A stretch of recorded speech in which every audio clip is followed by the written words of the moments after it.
The hall went silent the moment the fifth suitor turned away from her. I was standing near the back wall of the grand bonding chamber on Station Kelvex, holding a data pad I did not need anymore, pretending to check readings I had already checked twice. My name is Ethan Marlowe, and I was only there because someone from Human Engineering Corps had to be present for the station's power grid during any large gathering. That was the whole job. Stand near the wall, watch the lights, do not get involved. But I could not stop watching her. Princess Valera stood alone in the center of the chamber, on a platform built for someone twice her size. The lights above her were harsh and white, made for a species that did not blink the way she did. Her people, the Draveth, were tall, broad-shouldered, built like walking statues, with skin the color of dark copper and eyes that glowed faintly amber when they were angry. She was none of those things. She barely reached my shoulder. Her frame was slight, almost fragile compared to the giants around her, and every single one of those giants had just looked at her like she was a mistake someone forgot to correct. 5 suitors. 5 rejections. Each one had walked up to the platform, looked her over the way you would look over a piece of machinery that did not meet specification, and turned away without a word. The silence after each rejection was worse than any insult could have been. I felt something twist in my chest. I did not know her. I had seen her twice before, walking through the market corridor with 2 guards, always moving fast, always looking straight ahead, like she was trying not to be noticed. I remembered thinking she looked tired, in a way that had nothing to do with sleep. The officiant, an old Draveth male with a voice like gravel sliding down a hill, cleared his throat and lifted the ceremonial staff. "Is there any male present," he said, in the flat, bored tone of someone who already knew the answer, "who will claim the Princess Valera as bonded mate, under the old law and before all witnesses?" Nobody moved. I watched her jaw tighten. She was not crying. I want to make that clear, because I have thought about this moment many times since, and she never cried. She stood there with her chin lifted, staring straight ahead at nothing, absorbing the silence like she had absorbed it 100 times before, and had trained herself not to flinch. That was the part that got me. Not the rejection itself, the fact that she expected it. The officiant began to lower the staff, which I would later learn meant the ceremony was closing, and with it, under Draveth law, her chance at any political protection that came with a bond. Without a mate, she would lose her claim to her family's territory within a season. Rival houses were already circling. I did not know any of that yet. All I knew was that a girl who had done nothing wrong was being publicly humiliated by an entire species, one rejection at a time, and nobody in that enormous chamber was going to say a single word to stop it. So I said something instead. "Wait." My own voice surprised me. It was not loud, but the chamber was so quiet that it carried anyway, bouncing off the tall stone walls, reaching every corner of that enormous room. Every head turned toward the back wall, toward me. I remember thinking, very clearly, this is a mistake. I remember my hand tightening around the data pad. I remember the officiant's eyebrows lifting so high they nearly vanished into his hairline. But I also remember looking at her, at Valera, at the way her eyes found mine across that huge room, wide with something that was not quite hope, because hope would have hurt too much to allow. It looked more like disbelief, like she could not process what was happening. I put the datapad down on the nearest console and walked forward. The crowd of Draveth nobles parted as I moved, not out of respect, but out of something closer to confusion, the same way you step aside for something you do not understand. I heard whispers. I heard the word human said in at least 4 different tones, none of them kind. I kept walking anyway, because stopping felt worse than whatever was waiting for me at the end of that walk. When I reached the platform, I finally understood how small she actually was. Standing this close, I could see the exhaustion in her eyes, carefully hidden behind a mask of composure that must have taken years to build. Up close, she did not look weak at all. She looked like someone who had been holding herself together through sheer will for a very long time. "You do not have to do this," she said quietly. So quietly I almost missed it. Her voice had a slight accent, the vowels rounded in a way I had never heard before. "You do not understand what you are offering." "I don't need to understand all of it," I said. "I understand enough."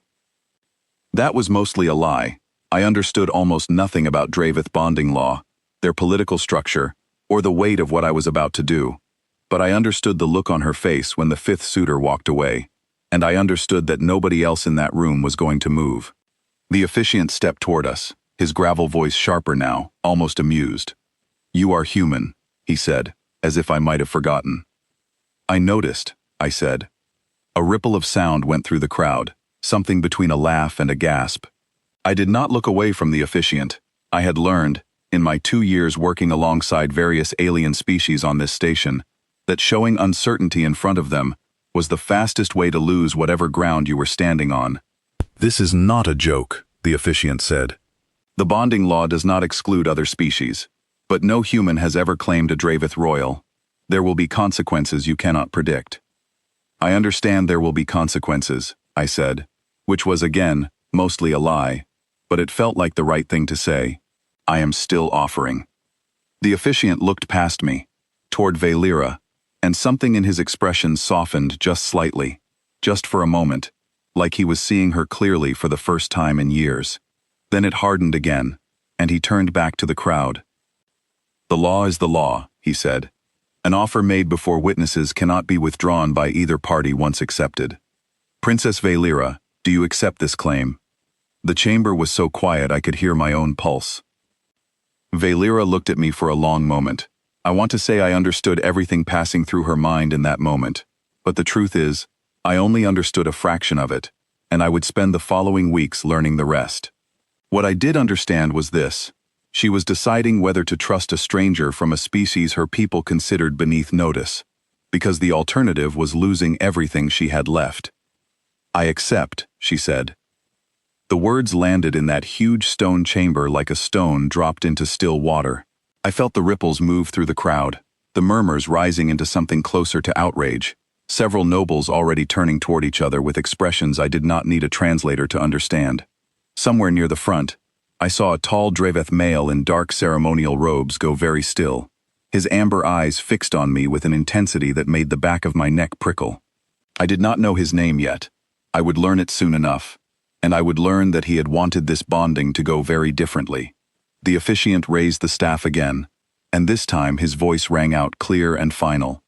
"By the old law, and before all witnesses, the bond is claimed and accepted. Let none dispute it." Just like that, I was bonded to an alien princess I had spoken to for less than 2 minutes, in a political system I did not understand, on a station where half the room was already looking at me like I had just made the worst decision of my life. They might have been right. I did not know that yet either. What I did know, standing there on that platform with her small hand suddenly gripping my sleeve like she was afraid I might disappear, was that I had done the only thing that felt right in that moment. Everything else, the politics, the danger, the questions I could not yet answer, all of that would come later. For now, there was only the silence of the chamber, the weight of 100 alien eyes on me, and the quiet, steady sound of her breathing beside me, like she had just remembered how. "Thank you," she whispered, so softly that I almost did not catch it over the noise of the crowd. Nobody has ever done that before. I did not know what to say to that, so I said the only thing that felt true. "You didn't deserve what they did to you."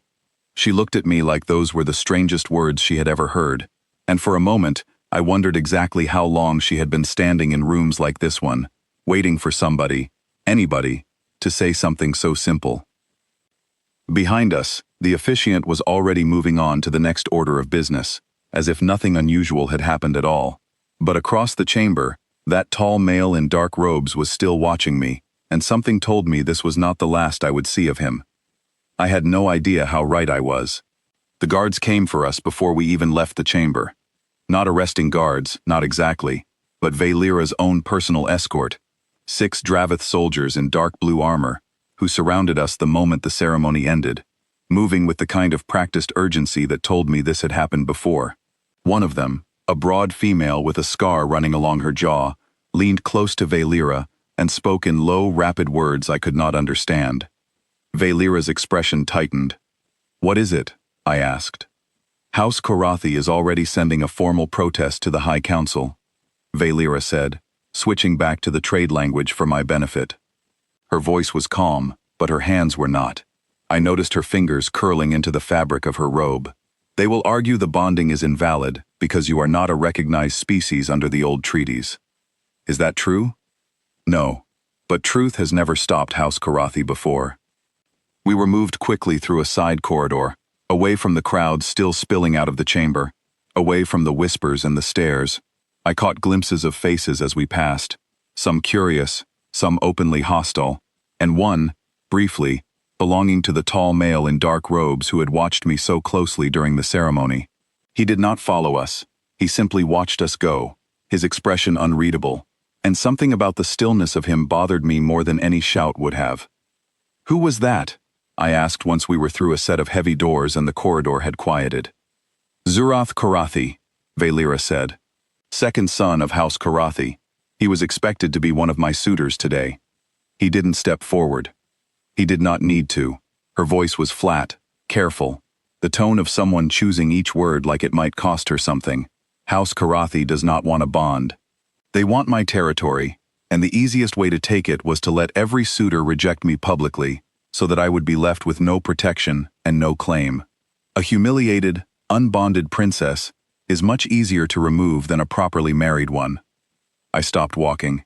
She noticed, and stopped too, looking back at me with an expression that was somewhere between confusion and wariness, as if she was waiting for me to finally understand the size of the mess I had stepped into. "So the whole thing was rigged," I said. "Every single suitor today was told to reject you. Not told, encouraged, in ways that are difficult to prove. Favors called in, debts reminded of. My father's territory borders 3 of the houses whose sons stood on that platform today. None of them wanted to marry into a fight they did not need to have, especially when House Karathi made it clear that refusing me would be rewarded rather than punished. And now? Now House Karathi has a new problem," she said, and for the first time since I had met her, I saw something flicker across her face that was not exhaustion. It looked almost like the beginning of a smile, quickly hidden. A human they did not plan for, and cannot easily discredit, because you have done nothing wrong under their own law. You have only embarrassed them. "Good," I said. "They deserve it."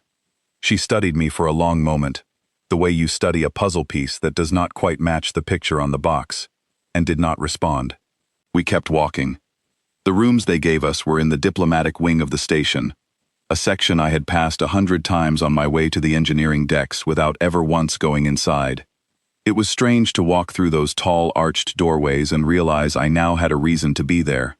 The apartment was large, built with high ceilings for a species taller than me, decorated in deep blues and coppers that I would later learn were the colors of her house. It felt too big, too quiet, too much like a stage set for a play I had accidentally been cast in without a script. Valira moved through the space with the careful efficiency of someone checking for threats without wanting to admit that was what she was doing. She checked the door locks. She checked the window seals. She checked a small panel near the far wall that I would later learn was a communication relay, making sure it had not been tampered with. "You've done this before," I said. "Every year since I was 12, she said, not looking up from the panel. "There have been 4 attempts to remove me from my father's line of succession. 3 were political, 1 was not." That last sentence hung in the air between us, and I did not push for details, though I badly wanted to. Something about the flatness in her voice told me it was not a story she was ready to tell a stranger, even one she had just bonded herself to in front of half the station. "I should tell you something," she said instead, finally turning to face me directly. "The bond we entered today is not yet complete under Dravith law. It is a claim, recognized publicly, but it must be confirmed within 1 lunar cycle, or it becomes void, and I lose my protection permanently. During that time, both of us will be tested. House Karathi and their allies will attempt to prove the bond is false, or force one of us to break it, or simply make the cost of maintaining it too high for you to bear. What does confirming it involve? Time," she said. "Presence, evidence that the bond is genuine, and not simply a legal trick. It is meant to prevent exactly the kind of thing you did today. A stranger, stepping forward without real intention, purely to disrupt a ceremony. I wasn't trying to disrupt anything." "I know that," she said, and something in the way she said it made me believe her completely. "But they do not, and they will not care even if you convince them. Because caring about the truth has never served House Karathi's interests. I sat down on one of the low benches near the window, suddenly aware of exactly how far outside my depth I had swum. I had come to Station Kelvex to fix power conduits and calibrate life support systems, not to become the center of an alien political conspiracy.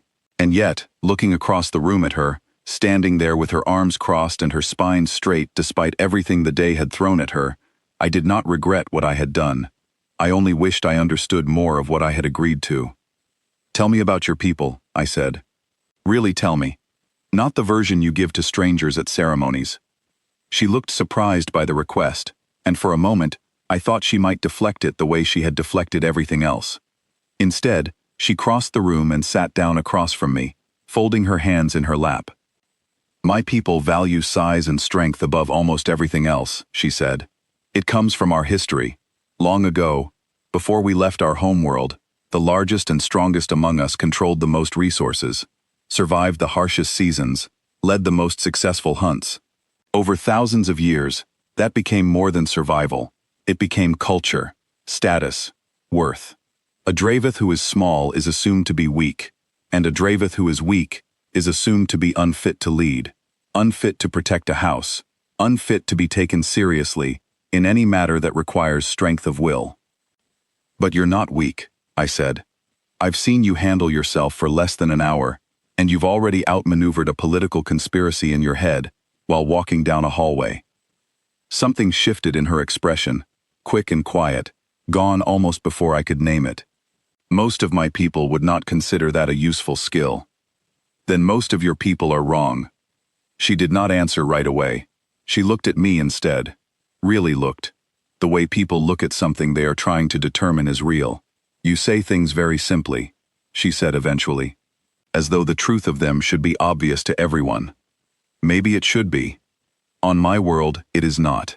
She stood and walked to the window, looking out over the docking bays visible through the reinforced glass, ships of a dozen different species moving in slow, careful patterns below us.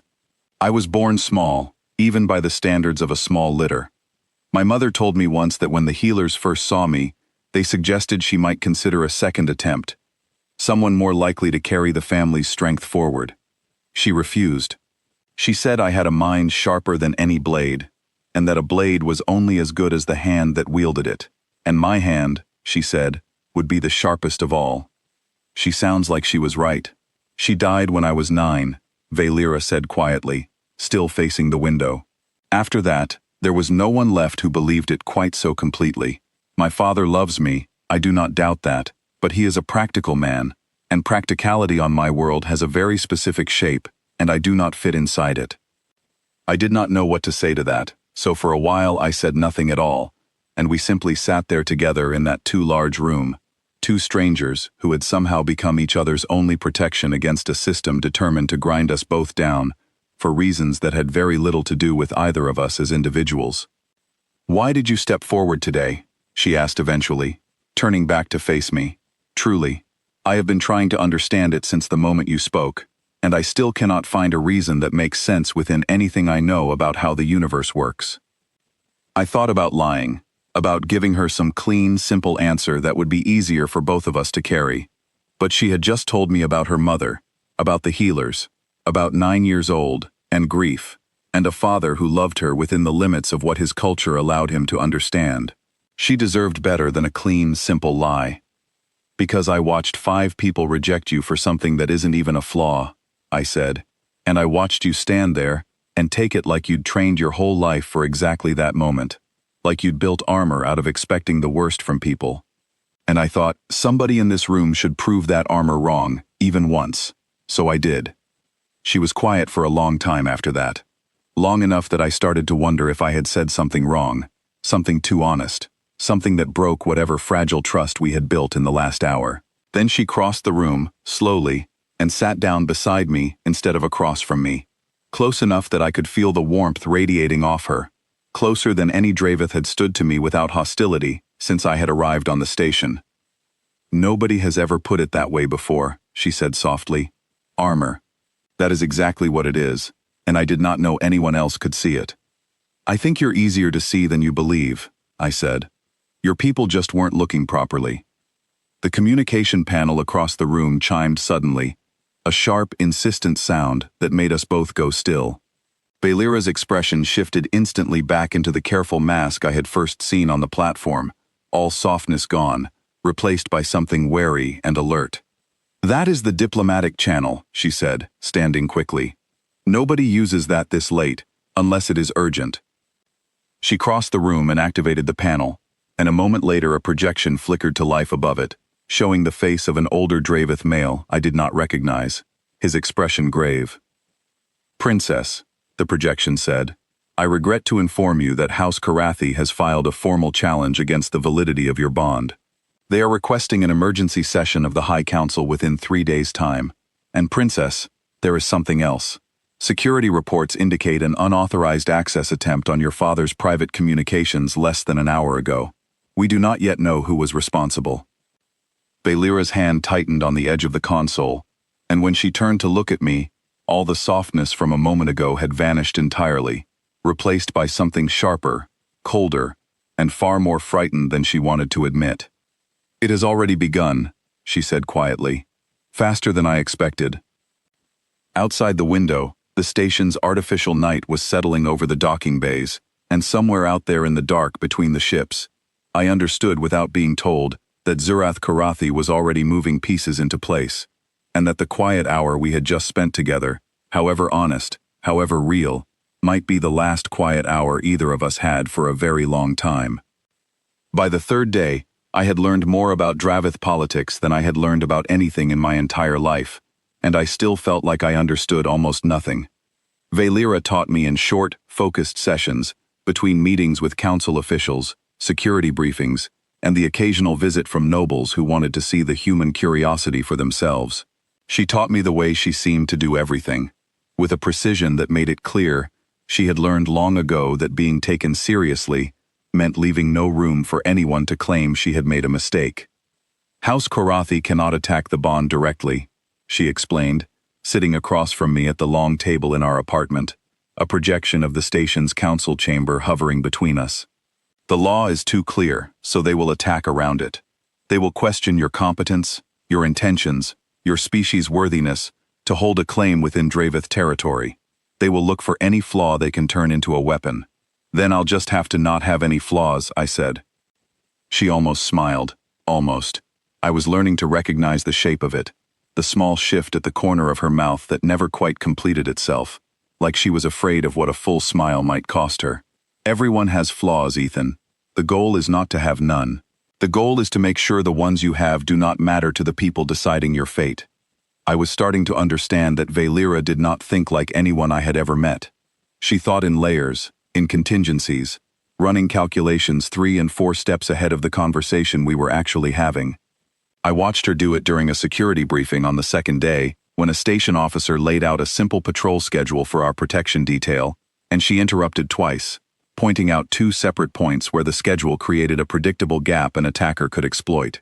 The officer, a gruff older man who had clearly expected to be lecturing rather than being corrected, stared at her for a long moment before quietly rewriting the entire schedule on the spot. "How did you see that so fast?" I asked her afterward. "I have had a great deal of practice looking for the places where people might come for me," she said simply, and the matter-of-fact way she said it made my stomach turn in a way that anger alone could not explain. That night, unable to sleep, I found her in the small side room she had claimed as a workspace, surrounded by projected star charts and columns of data scrolling past faster than I could read them. She did not notice me at first, fully absorbed in whatever she was calculating, her lips moving slightly as numbers cascaded around her like rain. "What are you working on?" I asked. She startled, the projections flickering as her attention broke, and for just a moment, I saw something unguarded in her face before the careful mask slid back into place. "Nothing important." "You've been at this for hours. It's not nothing." She hesitated, studying me the way she often did, weighing whether I had earned the truth yet. I was starting to understand that with Valera, trust was not given freely. It was extended in small, careful increments, tested each time before being extended further. "My people are dying," she said finally, slowly, quietly. "Most of them do not even know it yet." That was not what I had expected to hear. I sat down across from her, and she pulled up a new set of charts. Population data stretching back nearly 3 centuries, birth rates, genetic diversity indexes, resource consumption curves. For generations, we have selected for size and strength above everything else, she said, tracing a line on the chart that curved downward with each passing decade. Every bonding, every pairing, chosen to produce larger, stronger offspring.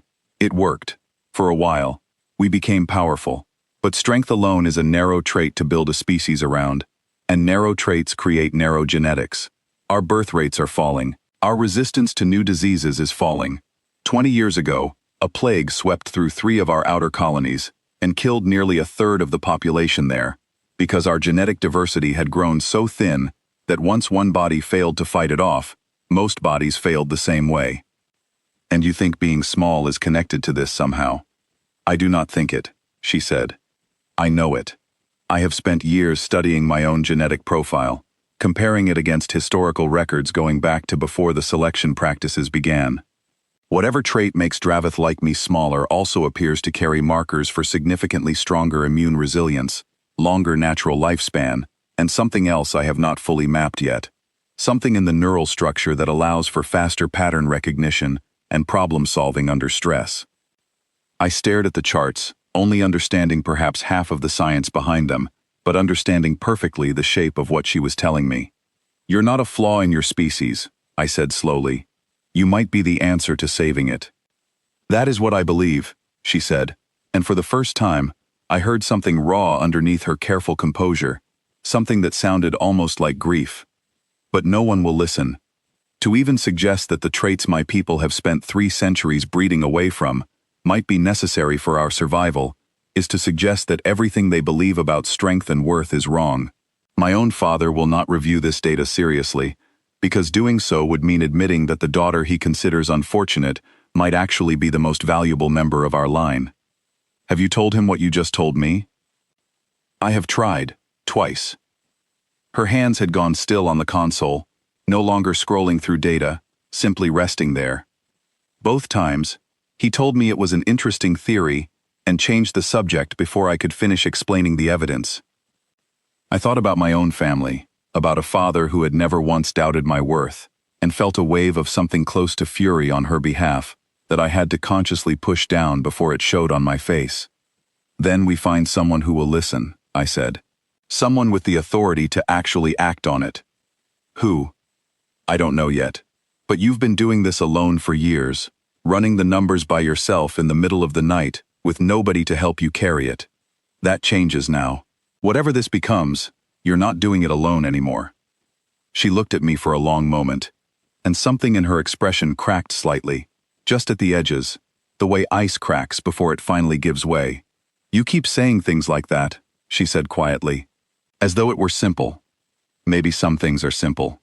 Maybe we just make them complicated because we're scared of what happens if they aren't. We worked together after that, most nights, long after the official meetings and security briefings had ended. I did not understand half the genetic terminology she used, but I understood systems, patterns, the way one piece of information connected to another, and it turned out that translating her research into language the wider council might actually engage with was a skill I did have, even if I had never expected to use it this way. On the 4th night, we found something that changed everything. Valera had been cross-referencing her genetic data against ancient historical records, records so old they predated even the earliest selection breeding programs, when she suddenly went very still, staring at a name highlighted on the display in front of her. "What is it?" I asked. "There was another one," she said slowly. "Centuries ago, before the selection practices began in earnest, there was a leader, one of the founders of my house, who was recorded as unusually small for her generation." She pulled up an image, an old painted portrait rendered in the flat, formal style of ancient Dravith art, showing a woman who could have passed for Valera's twin, standing at the head of a war council twice her size, every larger figure around her deferring visibly to her authority. Her name was Sarath. She is remembered in our oldest records as the wisest leader our house ever produced. She led us through the long winter, when 3/4 of the other houses on our homeworld collapsed from famine and conflict.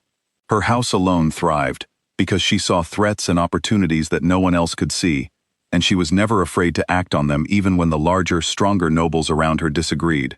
She sounds a lot like someone else I know, I said. Valera did not answer right away, still staring at the portrait, her hand hovering just above the display as though she wanted to touch it and confirm it was real.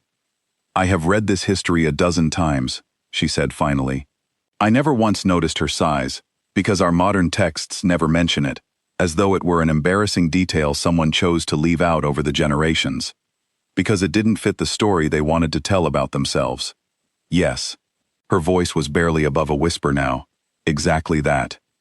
I watched her sit with that discovery for a long moment. Watched something shift behind her eyes. Some old, deep-seated doubt finally beginning to loosen its grip, after years of being wound tight. It was not proof enough to change centuries of belief on its own, we both knew that. But it was a thread. A single loose thread in a tapestry that had seemed seamless for so long, and sometimes a single thread was enough to eventually unravel the whole thing. We need this in front of the council, I said. Not just the science, this too. The history they buried without even realizing they were burying it.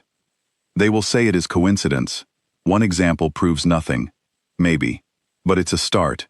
And you have 3 days before that emergency session House Karathi called. That's enough time to build something they can't just wave away. She looked at me with an expression I had not seen from her before. Something bright and fierce, and entirely unguarded. Gone in an instant, but unmistakable while it lasted. You truly intend to stand beside me through all of this, she said. It was not quite a question. I already told you, you're not doing it alone anymore. Even knowing what it might cost you, House Karathi does not simply lose gracefully, Ethan. They have removed obstacles before, permanently, when politics alone was not sufficient. I thought about that for a moment, about the danger she was describing so plainly, about how easily I could still walk away from all of this, back to my quiet engineering job and my quiet, uninvolved life. But then I thought about the platform in that enormous chamber, about the silence after each rejection, about a 9-year-old girl who lost her mother and never quite recovered the belief that her mother had been right about her. I'm not going anywhere, I said. For the first time since I had known her, Valera let the smile complete itself fully, small and brief and utterly real. And something about seeing it made every strange, terrifying decision I had made over the last 3 days feel entirely worth it. Outside our windows, the station's night cycle deepened, ships moving in their slow patterns far below us, and somewhere across that vast structure, I knew Zurath Karathi and his allies were making their own preparations, sharpening whatever weapons they intended to bring to the council session in 3 days' time.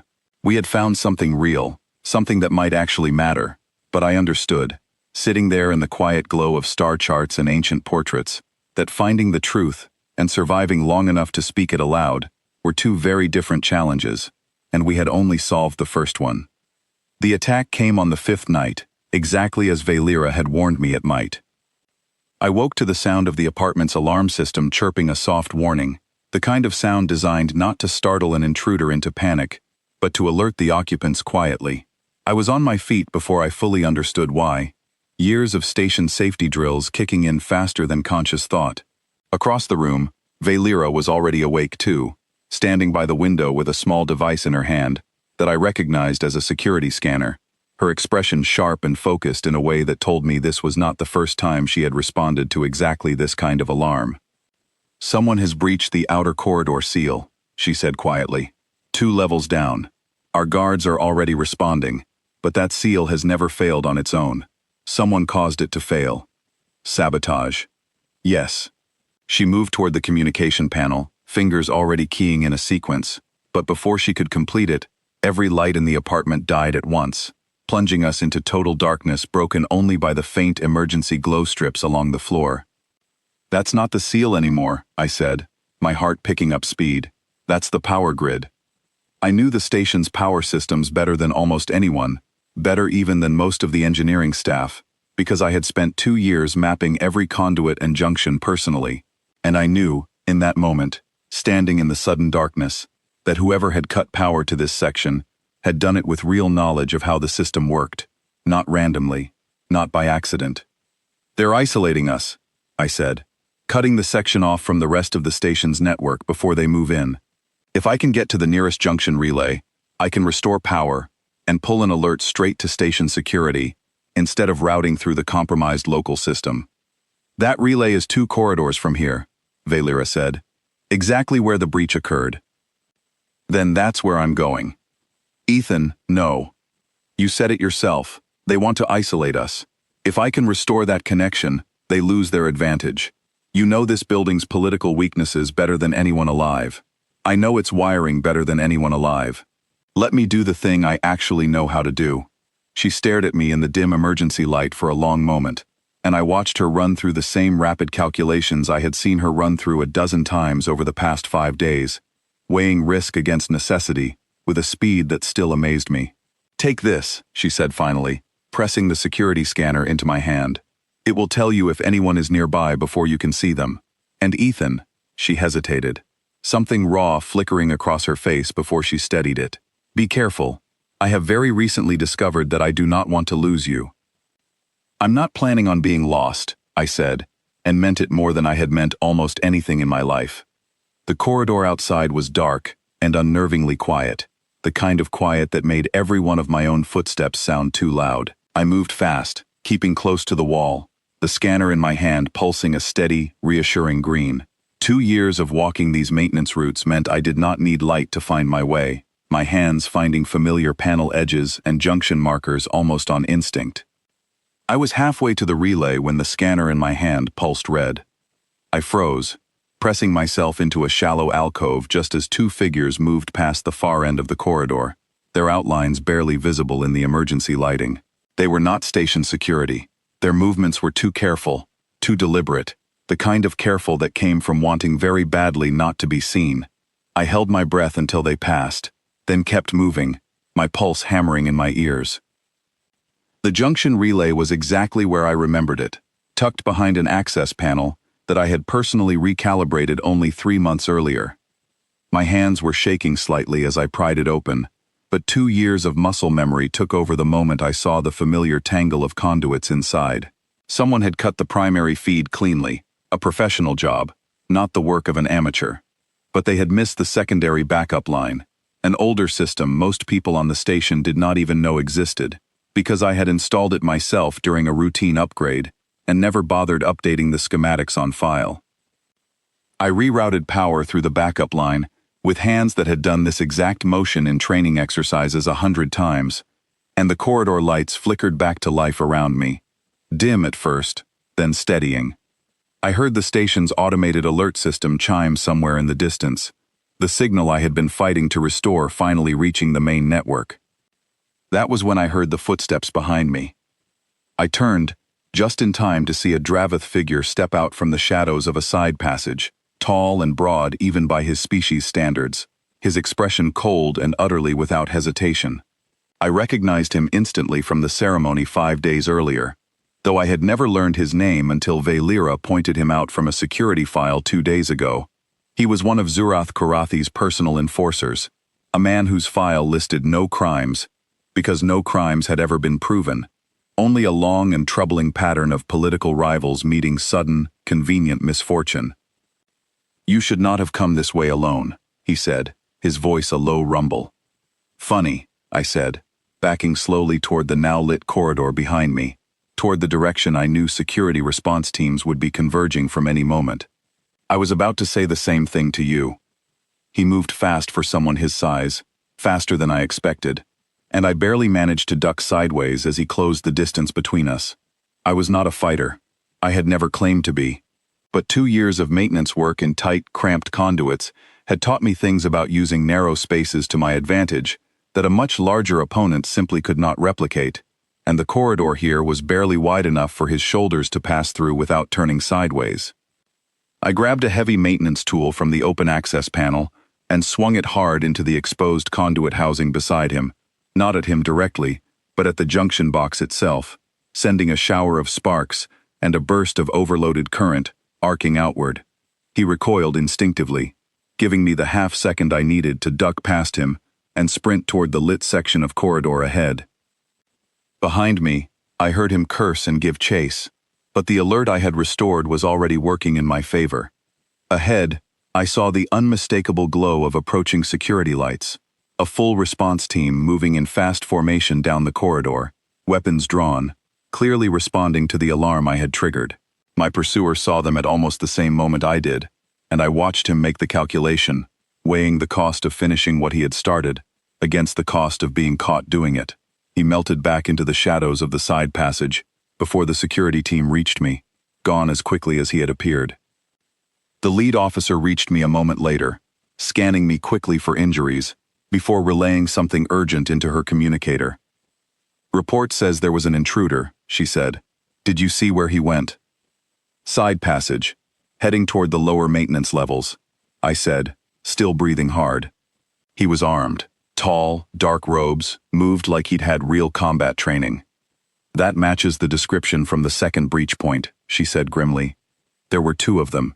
The other one was intercepted near the diplomatic wing." My stomach dropped. "Valera. The princess is safe," the officer said quickly, seeing my expression. "Her personal guard neutralized the second intruder before he reached her quarters. She insisted on coming to find you personally the moment she heard the relay signal restore. She should be—" I did not hear the rest of the sentence, because I was already moving past her, back down the corridor toward our apartment, my heart still hammering from the fight, and now from something closer to fear at the thought of what might have happened if the second intruder had gotten through. I found her in the corridor just outside our building, flanked by 2 of her guards, her expression a mixture of fierce relief and barely restrained anger that softened the moment she saw me approaching, unharmed, on my own feet. "You are unharmed," she said, and it was not quite a question, more like she needed to say it aloud to fully believe it. "I'm fine. Are you?" She crossed the remaining distance between us before I could finish the question, and for a moment, standing there in the middle of that half-lit corridor, with security teams still moving around us, and the adrenaline of the last 10 minutes still burning through my system, nothing else in the galaxy mattered, except the fact that we were both, somehow, still standing. "They grow bolder," she said quietly, once the moment had passed, and the careful composure had crept back over her features, though her hand remained tightly wrapped around mine, as if letting go might undo the fact that I was real and safe beside her. This was not merely a political maneuver anymore. This was an attempt on both our lives. "Then we take it to the council early," I said. "Tonight, if we have to. We have the research. We have this attack as proof of exactly how far they're willing to go. We stop waiting for the emergency session, and we make our own." She looked at me for a long moment, something fierce and determined settling over her features, the last traces of fear burning away into something harder, sharper, more dangerous to whoever had sent those 2 men into our home tonight. "Yes," she said. "I believe it is time House Korathi discovered exactly what happens when they underestimate the wrong people." Behind her, station security was already moving the second intruder into custody, and somewhere across the station, I knew word of tonight's failed attack would already be reaching Zurath Korathi, forcing his hand faster than he had planned. We had survived his opening move, but I understood, walking back into our apartment with her hand still tightly wrapped around mine, that a man willing to send armed men into a diplomatic residence was not a man who would simply give up because his first attempt had failed. The real fight, I suspected, had not even started yet. The High Council chamber was even larger than the bonding chamber, a vast circular room ringed with tiered seating for representatives from every major Dravith house, and by the time Valera and I walked through its towering doors 2 mornings later, every single seat was filled. Word of the attack had spread fast. I could feel it in the way the room's attention settled on us the moment we entered. 100 pairs of eyes, some curious, some sympathetic, many openly hostile. Near the front of the chamber, in a section reserved for House Korathi, I spotted Zurath standing tall and composed, his expression carefully neutral, though I noticed the way his jaw tightened almost imperceptibly when Valera walked past him with her head held high. The council elder presiding over the session, an ancient Dravith woman with silver-streaked skin and eyes that missed nothing, called the chamber to order with a single sharp rap of her staff against the stone floor. "House Korathi has requested this emergency session to challenge the validity of a bonding claim made 5 days ago," she announced. her voice carrying easily to every corner of the enormous room. "We will hear their case first." Zurath stepped forward, and I braced myself for whatever accusation he had prepared. But he did not speak first about the bonding at all. Instead, he gestured, and a projection flickered to life above the chamber floor, showing security footage from 2 nights earlier, grainy and dark, clearly recorded from a corridor camera during the attack. "2 nights ago," Zurath said, his voice smooth and controlled, "armed intruders breached the diplomatic wing of this station, threatening the life of Princess Valera and her newly bonded human mate. I bring this forward not to accuse the human of wrongdoing, but to demonstrate precisely the danger this bonding has invited upon our people. Since this human arrived and inserted himself into affairs he does not understand, violence has followed. I submit that the bond should be dissolved, not as punishment, but as protection, for the princess's own safety." It was a clever move. I felt the shift in the room immediately, murmurs of concern rippling through the tiered seating, several council members exchanging troubled glances. He was not attacking us directly. He was framing himself as concerned, reasonable, even protective, while quietly burying the fact that his own men had likely been the ones who staged the attack in the first place. Valera stepped forward before I could react, her voice cutting cleanly through the murmurs. "I would ask Lord Zurath how he obtained this security footage so quickly," she said, "when the official investigation report has not yet been released to any house outside my own family's security detail." A ripple of surprised silence followed. Zurath's composure flickered, just barely, but I caught it. "I have contacts within station security," he said smoothly, "as does every house present." "Contacts within station security," Valera repeated, "who would need to have access to classified investigation file within hours of it being sealed. I have that access record here." She raised her own data pad, and a new projection appeared beside his, a log file showing an unauthorized access attempt on the investigation record, time-stamped less than 3 hours after the attack, originating from a terminal registered to House Karathi's private security office. The murmurs in the chamber shifted, sharpened, no longer troubled concern but something closer to suspicion. Zurath's jaw tightened again, more visibly this time. "An administrative error," he said, "nothing more." "Perhaps," Valera said, her voice steady and clear. "Or perhaps Lord Zurath was simply eager to confirm that his men had failed to complete the task he sent them to perform." The chamber erupted. I had never heard a room full of aliens make quite that particular kind of noise before, somewhere between outrage and fascination, 100 conversations breaking out at once as council members turned to each other in open shock. The presiding elder rapped her staff hard against the floor, once, twice, 3 times before the noise finally began to settle. "That is a severe accusation, Princess," the elder said, her sharp eyes fixed on Valera. "You will need more than a single access log to support it." "I have more," Valera said, and gestured toward me. This was the part we had prepared together, staying up long past midnight the night before, piecing together everything I had learned from 2 years of engineering work, with everything she had gathered from her own investigation. I stepped forward, my heart hammering, painfully aware of every eye in that enormous chamber fixed on me. During the attack, the station's power grid in the diplomatic wing was deliberately sabotaged, I said, keeping my voice as steady as I could manage. "I know that grid better than anyone on this station, because I designed and maintained it myself. The sabotage was not random. It required detailed knowledge of the wing's internal wiring schematics that are not publicly available and are only shared with station engineering staff and any house that has submitted a formal renovation request within the last year." I pulled up the record on my own datapad, projecting it beside Valera's access log. House Karathi submitted exactly such a request 4 months ago, citing minor repairs to a guest suite in the diplomatic wing. I personally reviewed and approved that request. The schematics I provided at that time included the exact junction points that were later sabotaged during the attack. The silence that followed was heavier than any noise could have been. I watched Zurath's composure finally crack, just slightly, a flash of something cold and furious crossing his features, before he smoothed it away again. "Coincidence," he said, but his voice had lost some of its earlier confidence. "Many houses have requested similar records over the years." "Perhaps," Valera said again, echoing his own earlier words with deliberate precision. But few of them have also spent the last decade quietly acquiring territory from houses whose heirs mysteriously found themselves without political protection. I have compiled a full record of House Karathi's territorial acquisitions over the past 12 years. Every single one followed the same pattern: a public embarrassment, a withdrawal of protection, a swift, convenient purchase of the weakened house's land, always at a price far below its true value. The projection shifted to show a long list, house names and dates and territory transfers stretching back over a decade, a pattern so clear and so damning that I saw several council members leaning forward in their seats, their expressions hardening with each new entry. The presiding elder studied the projection for a long moment, her ancient eyes narrowing. "This is a serious pattern, if accurate," she said slowly. "Lord Zurath, do you have a response?"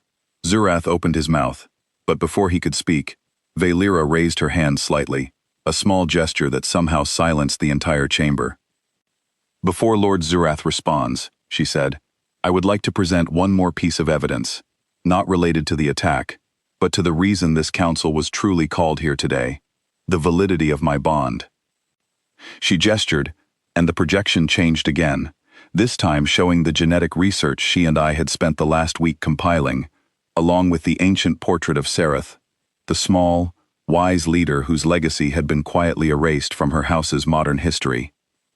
"My people believe that smallness represents weakness," she said, her voice carrying clearly through the silent chamber. "I have spent years studying our genetic records, and I have found compelling evidence that this belief is not only mistaken, but actively dangerous to our species' survival. Our selection practices have narrowed our genetic diversity to a dangerous degree. The very traits we have spent centuries breeding away from may hold the key to our long-term survival as a people." She let that settle for a moment before continuing. "I raise this now, in this chamber, because Lord Zurath's challenge to my bond rests entirely on the assumption that a small, unbonded princess is worthless, easily dismissed, easily removed. I would ask this council to consider whether that assumption has ever truly served our people, or whether it has simply served the ambitions of houses eager to exploit it." The chamber was utterly silent now, every eye fixed on the small, unbonded, unbroken woman standing at its center, no longer looking like someone who expected to be dismissed.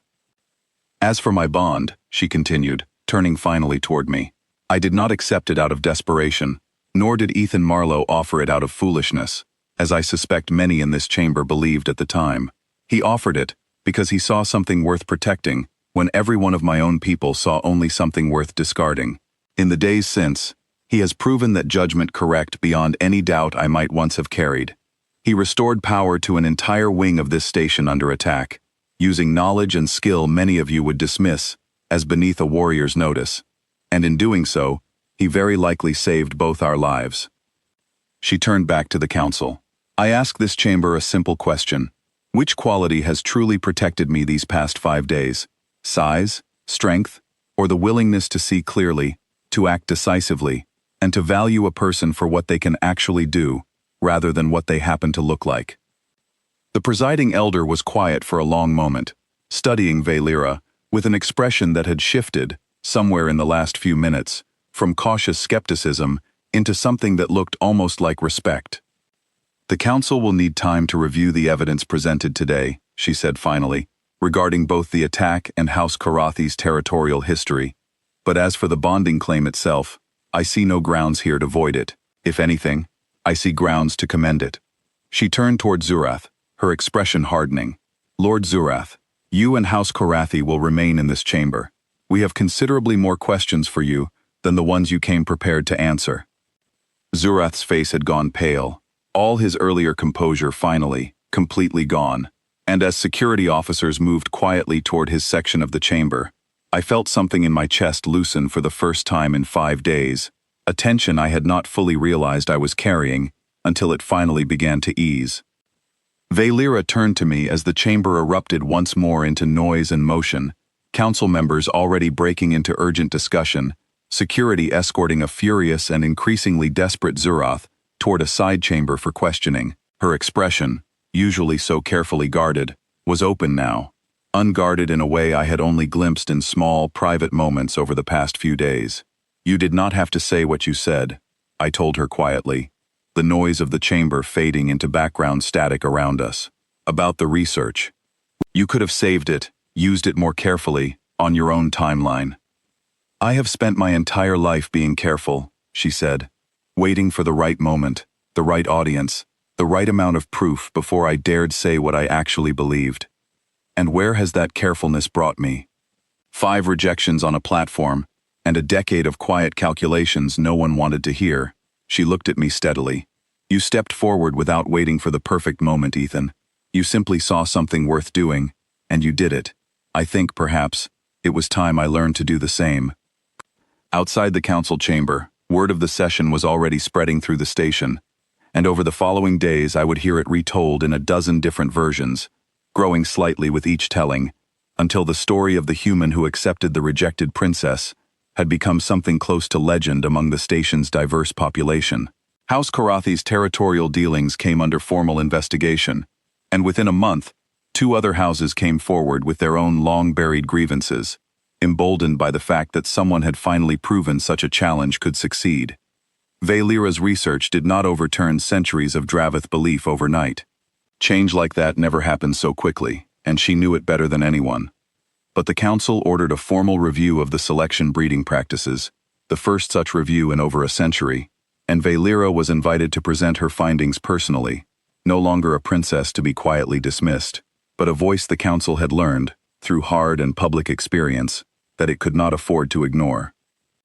As for us, the bond that had begun as an impulsive decision in a crowded, silent chamber slowly became something neither of us had expected, something built not on the desperate urgency of that first day, but on the quiet, steady accumulation of trust, earned through 5 days of shared danger, long nights of shared research, and the simple, growing understanding that we had each found, in the other, someone who saw them clearly.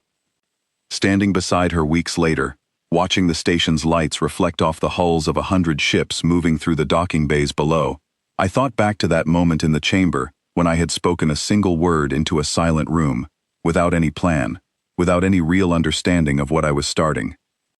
I had only known, in that moment, that watching someone deserving of respect be denied it, over and over, without a single word raised in protest, was a wrong I could not simply stand by and witness. I had not known that word would lead me here, to a bond that had become something real, to a fight that had exposed a rot at the heart of an entire political system, to a partnership built on something far stronger than the size or strength her people had always measured worth by. But standing there beside her, her hand resting easily in mine, I understood something I suspected her ancient ancestor Sereth had understood centuries before either of us was born. Worth was never about how large you stood in a room. It was about what you were willing to do when everyone else in that room chose to stay silent.